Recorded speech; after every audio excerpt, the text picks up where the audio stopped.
Hello বন্ধুরা, বাংলা নিউজে আপনাকে স্বাগত। শুরুতেই সংবাদের শিরোনাম, পরে বিস্তারিত জানিয়ে দেব আমাদের হাতে থাকা সর্বশেষ গুরুত্বপূর্ণ আপডেট বাংলা সংবাদ।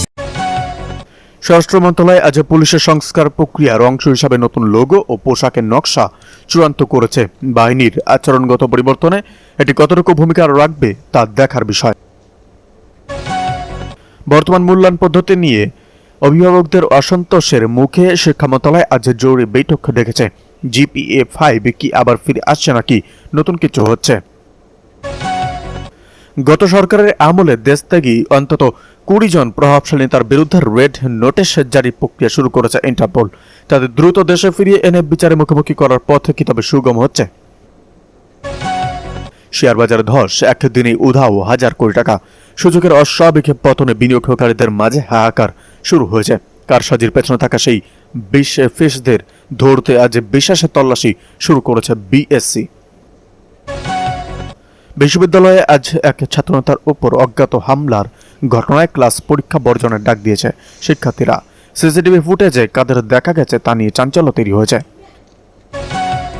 ধর্মভিত্তিক দলগুলোর আপত্তির মুখে পাঠ্য বইয়ে বিতর্কিত অধ্যায়গুলোর পরিবর্তনে আভাস দিয়েছেন শিক্ষামন্ত্রী। চূড়ান্ত সিদ্ধান্ত কি আজই আসছে? জাপানি বিনিয়োগকারীরা আজ এক সেমিনারে বাংলাদেশে ব্যবসার পরিবেশে নিয়ে কিছু উদ্বেগের কথা জানিয়েছেন। কর কাঠামোতে পরিবর্তন না আনলে জাপানি বিনিয়োগ কি চলে যাবে? ভোররাতে বিশ্ববিদ্যালয়ের লাইব্রেরিতে লাগা আগুনে পুড়ে গেছে গুরুত্বপূর্ণ কিছু নথি। রাজনৈতিক অস্থিরতার মাঝে এই অগ্নিকাণ্ড কি কোনো গভীর ষড়যন্ত্রের অংশ? আওয়ামী লীগের নেতার বালু ভর্তি অবৈধ ডাম্পার আটক।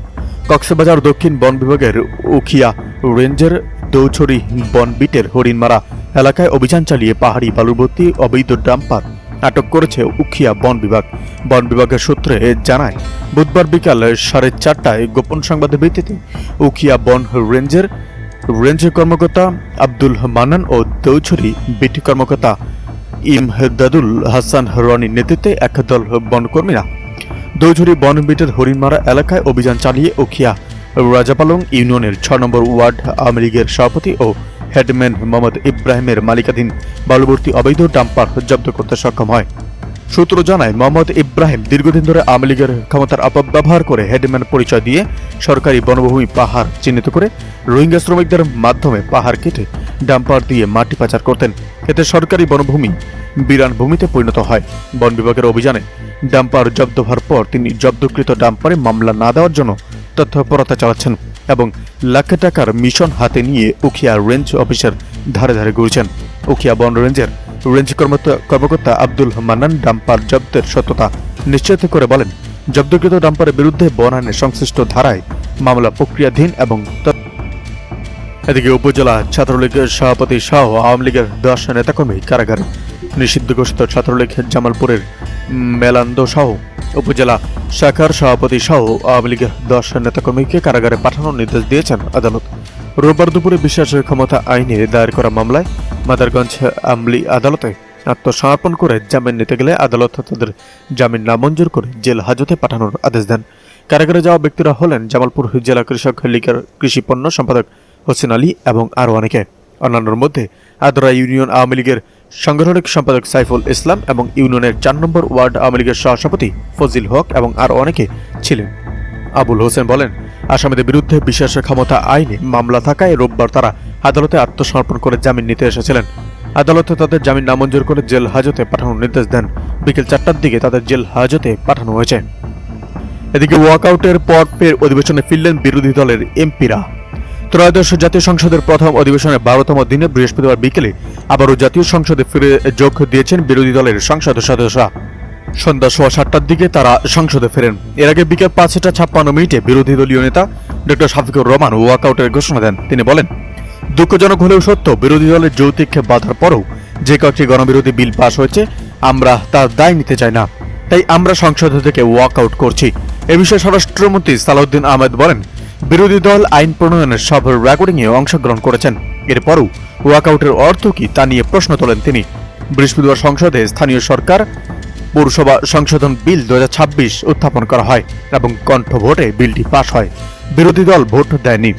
এছাড়া অন্তর্বর্তী সরকার জারি করা 133 অধ্যাদেশের মধ্যে 72টি বিল সংসদে পাশ হয়েছে।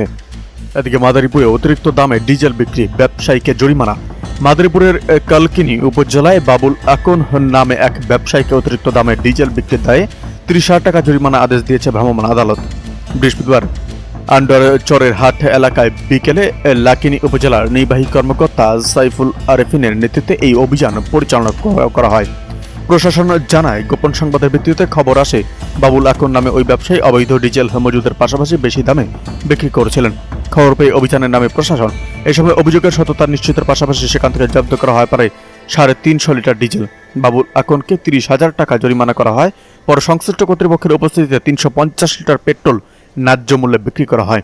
কালকিনি উপজেলার নির্বাহী কর্মকর্তা সাইফুল আরেফিন বলেন, নির্ধারিত মূল্যের অতিরিক্ত দামে জ্বালানি তেল বিক্রি বিষয়ে আমাদের অভিযান অব্যাহত থাকবে। কেউ এ ধরনের অনিয়ম করলে তার বিরুদ্ধে কঠোর আইনি ব্যবস্থা নেওয়া হবে। এদিকে ধূমপান ও তামাকজাত দ্রব্য ব্যবহার নিয়ন্ত্রণ অর্থাৎ সংশোধন বিল, জাতীয় সংসদের অধিবেশনে শুক্রবার ধূমপান ও তামাকজাত দ্রব্য ব্যবহার নিয়ন্ত্রণ বিল 2026 সর্বসম্মতিক্রমে পাশ হয়েছে। শুক্রবার সন্ধ্যায় স্পিকার হাফিজউদ্দিন আহমেদের শপথে অধিবেশনে স্বাস্থ্যমন্ত্রী সরদার মোহাম্মদ সাখাওয়াত হোসেন বিলটি উত্থাপন করেন। সংশোধিত আইনে ই সিগারেট, ভ্যাপ, নিকোটিন পাউচ সহ সকল ধরনের ইমার্জিং টোবাকো প্রোডাক্ট নিষিদ্ধের বিধান বাতিল করা হয়েছে।